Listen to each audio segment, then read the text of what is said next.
Hi friends, কেমন আছো সবাই? আমি সঞ্চিতা হজবরল কাপড় ব্লগ থেকে আরেকটা ডেইলি ব্লগ নিয়ে আসলাম। আজকে আমার নাতির জন্মদিন। আসলে আমি দিদা হয়ে গেছি, তাই না বলেন? কিন্তু মানে বয়স হয়নি, তারপরেও সম্পর্কে দিদা। তো এই তো মানে যার জন্মদিন সে হচ্ছে আমার যে পিসি শাশুড়ি বাড়িতে থাকে বলছি, মানে আমাদের পিসি শাশুড়ি আমাদের সাথেই থাকে। তো পিসি শাশুড়ির বড় ছেলে মানে বড়দার বড় মেয়ের ছেলের জন্মদিন, তার মানে তো আমার নাতি হচ্ছে। আর ওইটা ওর মা। আর এই দেখেন আমাদের বাড়ির সবাই আমরা আসছি, মানে বাচ্চা টাচ্চা বড় যারা আছে সবাই একসাথে আসছি। আর আমার শ্বশুরবাড়িতে থাকাকালীন যেসব অনুষ্ঠান হয় সবটাতে অ্যাটেন্ড করার চেষ্টা করি।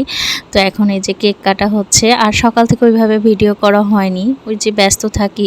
আর ওই ক্যামেরা হাতে নিয়ে মানে ভিডিও করে কাজ করতে একটু সমস্যা হয়। আর বাড়িতে গেলে ওইভাবে করাও হয় না, মানে ব্যস্ত থাকি বা কারোর সাথে কথা মানে ওই বোঝেনি তো, এক জায়গা থেকে আর এক জায়গায় চেঞ্জ হলে যা হয়।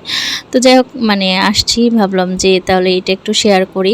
তো ওই তো আমার নাতির হচ্ছে বাবা মা, মানে আমার জামাই আর ভাস্তি। ওর বয়স খুব একটা বেশি না, ওই আমাদের বয়সই হবে। তো এই তো ওর মানে কেকটা কাটা হয়ে গেছে, এখন সবাই খাচ্ছে, প্রায় অনেকজনই খাইছিল। ওই আশেপাশে বাচ্চা কাচ্চা সবাইকে দিয়ে বলা হয়েছে। আর এখন বরমশাই আসছে, ওই যে দোকানে ছিল।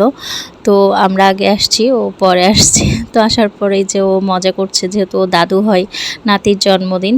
তো এখন এই যে ও গিফট খুলছে। আসলে জন্মদিন বা কোনো অনুষ্ঠানেই গিফটটাই অনেক আকর্ষণ থাকে, আর বাচ্চা কাচ্চাদের তো আরও বেশি কি পাইছে এটা দেখার আকর্ষণ বেশি থাকে। আমারও এরকম হয়, মানে আমার জানি না আমি বাচ্চা কাচ্চার মতো কিনা, কিন্তু আমাকে কেউ কিছু গিফট দিলে আমার খুবই ভালো লাগে।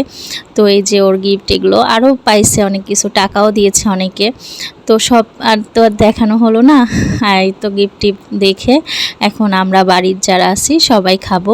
তো করেছিল খিচুড়ি, পাঁপড় ভাজা আর তরকারি, আর পায়েস ছিল, আর ওই যে শশা। তো রান্নাগুলো খুব মজা হয়েছে, আর রান্নাগুলো করছে আমার ওই যারা। তো যাই হোক, এখন খাওয়া দাওয়া শেষ করে সবাই বাড়ি যাচ্ছি। তো বাই বাই, ভিডিওটা এই পর্যন্ত।